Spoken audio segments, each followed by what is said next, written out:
দলিল থাকা সত্ত্বেও জবরদখল, ভগবান গোলায় জমি দখল পাচ্ছেন না ক্রেতারা। প্রশাসনের দ্বারস্থ হয়েও সুরাহা নেই। জমির বৈধ দলিল থাকা সত্ত্বেও মালিকানা ও দখল মিলছে না। ঘটনাটি ঘটেছে মুর্শিদাবাদের ভগবানগোলা থানার চর নতুন পাড়া এলাকায়। এই ঘটনায় চরম উৎকণ্ঠা সৃষ্টি হয়েছে এলাকায়। চর নতুন পাড়ার বাসিন্দা অসেলুল হকের অভিযোগ, তার মালিকানাধীন 28 শতক জমি দীর্ঘদিন ধরে স্থানীয় প্রভাবশালী রবিউল, আয়াতুল্লাহ, সাফাতুল্লাহ, এমদাদুল, মুকলেসুর, রেজাউল করিম এবং বদি জবরদখল করে ভোগ করছেন। বারবার প্রশাসনের কাছে আবেদন জানিয়েও তিনি কোনো সুরাহা পাননি। দীর্ঘদিন আইনি জটিলতা সত্ত্বেও অসেলুল হক ওই 28 শতক জমি স্থানীয় বাসিন্দা শরীফুল ও আসাদুলের কাছে বিক্রি করে দেন।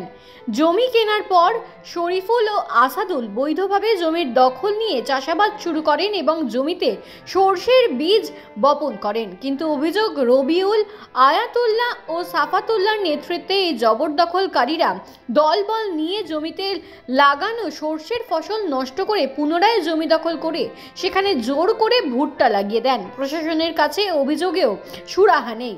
জমির বৈধ ক্রেতা হওয়া সত্ত্বেও শরীফুল ও আসাদুল বর্তমানে জমির দখল নিতে পারছেন না। তারা স্থানীয় ভগবানগোলা থানায় লিখিত অভিযোগ দায়ের করেন, কিন্তু তাদের দাবি থানায় অভিযোগ জানানোর পরও সমস্যার কোনো সমাধান হয়নি। জমি দখলমুক্ত করতে না পারায় হতাশায় ভুগছেন তারা। এলাকার বাসিন্দারা বলেছেন, জমির দলিল এবং বৈধ মালিকানা থাকা সত্ত্বেও যেভাবে একদল লোক জোর করে ফসল নষ্ট করে জমি দখল রেখেছে এবং প্রশাসন কোনো কার্যকর পদক্ষেপ নিচ্ছে না, তাতে সাধারণ মানুষের মনে আতঙ্ক সৃষ্টি হয়েছে। এই ঘটনায় স্থানীয় প্রশাসন এবং ভূমি দফতরের হস্তক্ষেপ জরুরি বলে মনে করছেন ভুক্তভোগী পরিবার এবং স্থানীয়রা।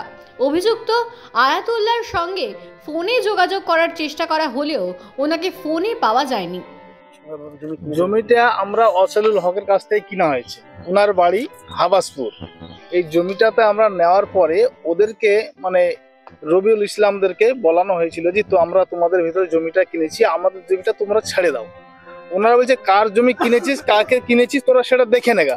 আমরা অনেক লোককে দিয়ে বললাম যে তোমরা বসো, আমরা যদি জমিটা তোমার পেয়ে থাকি কিনার দ্বারাই, তাহলে আমাদের জমিটা তোমরা ছেড়ে দেবে, আর যদি না পেয়ে থাকি তাহলে তোমরা নিয়ে নেবে, আমাদের কোনো আপত্তি না, আমরা চলে যাব। ওনারা কোনো রকম বসতে চায় না, তাতে মাস্তানি কথা বলে আমাদেরকে। জমিতে আসি আমাদেরকে তাড়া করে, বম পিস্তল লাঠি লাঠনা নিয়ে। বাড়ি দলিল থাকা সত্ত্বেও আমার নামেই দলিল আছে। এদিকে আমরা রায়টায় ভেঙে টেঙে ভুট্টা মুটা লাগিয়েছে। এই যে বলছে যে মাস্তানি কথা, আমরা এখানে কোনো মাস্তানি না। আমরা 2-3 জন জমি কিনেছি আমাদের চাষের জন্য। সেই জমিতে আমরা চাষাবাদ করবো না, আমরা কি জন্য নিয়েছি? এখানে প্রমোটারের কি সম্পর্ক থাকলো? সেইখানে আমরা চাষ করতে এসে যদি আমাদের বম পিস্তল নিয়ে তাড়া করে, তো ওনাকে বসতে বলে। আমরা প্রশাসনের দ্বারা গেছি, প্রশাসনও বলেছে যে ওদেরকে ডাক করা হয়েছে 2-3 বার, সেখানে কোনো সময় উপস্থিত হয়নি। এখনো বলছে যে আমি বসবো না, জবরদস্তি দখল করে খাবে। তো তাহলে আমরা প্রশাসনের কাছে বা সাধারণ আপনারা যে মিডিয়ার মাধ্যমে আমরা জানতে চাই যে এটা এইভাবে কি অত্যাচারিত করে খাবে আমাদের জমি? যাওয়া আমরা কিনে কি পাবো না? জবরদস্তি দখল। এরা রবিউল ইসলাম, আয়াতুল্লাহ, সাফাতুল্লাহ, বদি, মুকুল, কালু, মুকুল, এরাই সব এরাই চাষ করছে। এরা সব বংশ, আরো অনেকে আছে। তাহলে ওদের সামনে আমরা একা কি করে টিকি বলে? না, আমাদেরকে দখল দিচ্ছে না। আপনার নাম? আমার নাম শরীফুল ইসলাম। আমরা কিনে এই জমি আমরা দখলে নিয়েছিলাম, যে রায় বুনেছিলাম। তো রায় বোনার পরে আমাদের রায়কে ভেঙে দিয়েছে জোর জবরদস্তি ভাবে। রায় আপনার মোটামুটি 6-7 পাতা করে হয়ে গেছিল। তারপরে পুনরায় আমরা জমিতে আইলে ওরা জোর ফাঁসলি বম পিস্তুল নিয়ে আমাদেরকে তাড়া করেছে। এই অবস্থাতে এই যে রবিউলের ছেলে আয়াতুল্লাহ, তারপরে সাফাতুল্লাহ, তারপরে ধরেন রেজাউল করিম, তারপরে এমদাদুল, বদি, এই সব ওদের ধরেন যে একটা গোষ্ঠীবাজি, বংশের একটা তাণ্ডব দেখাচ্ছে। এই তো দলিল আছে, দেখেন দলিল আছে, অরিজিনাল আছে।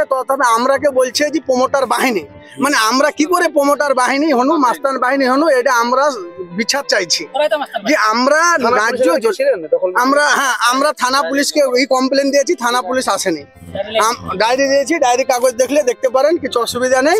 কিন্তু এই যে একটা মাস্তানি, এই যে একটা হুমকি দেখা, রাস্তাতে অ্যাটাক করা, জমির মালিককে অকথ্য ভাষায় গালি করা, এই যে একটা ধরেন যে বংশ পরম্পরা অত্যাচার, এই এই অত্যাচার আমরা আর সহ্য করতে পারছি না। কি চাইছে?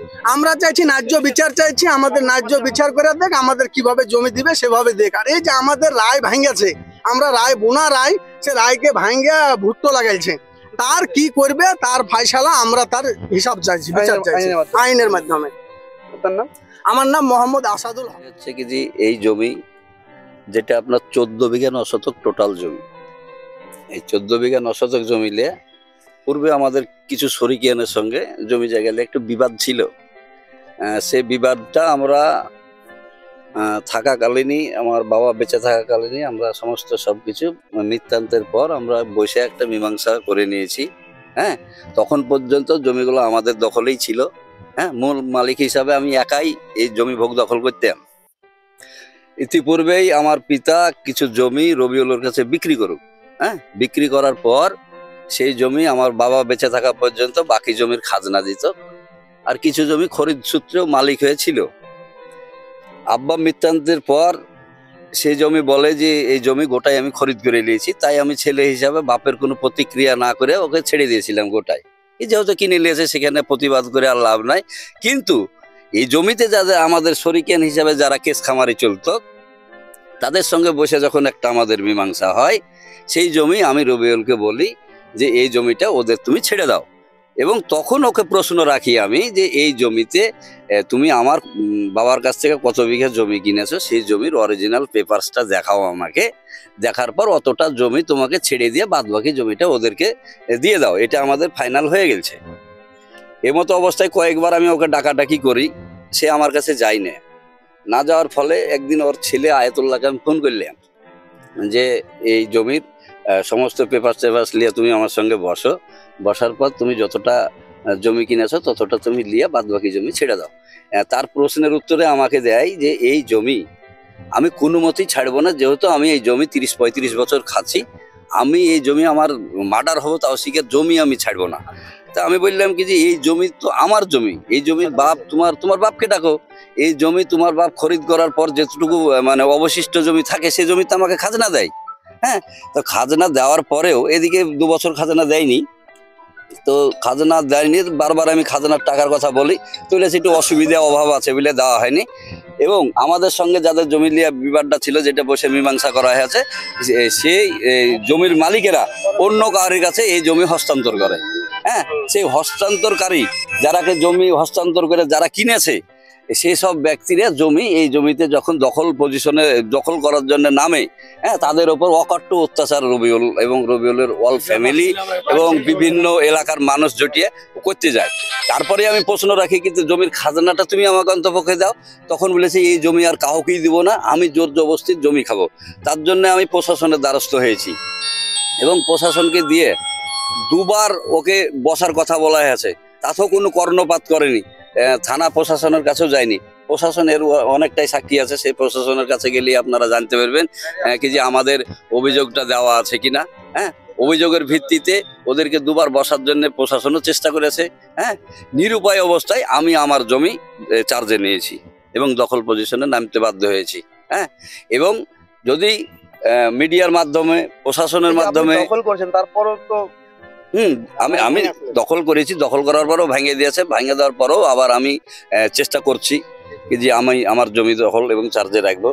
এবং দেশবাসী মিডিয়ার মাধ্যমে প্রশাসনের মাধ্যমে যদি ও বসে আমাদের সঙ্গে সমাধান করে তো খুবই ভালো, আর যদি না করে আমার জমি আমি যেভাবেই হোক আমার জমি আমি নিজের চার্জে নিব। আপনার নাম? আমার নাম হাসানুজ্জামান, আমি মোহাম্মদপুর অঞ্চলের উপপ্রধান।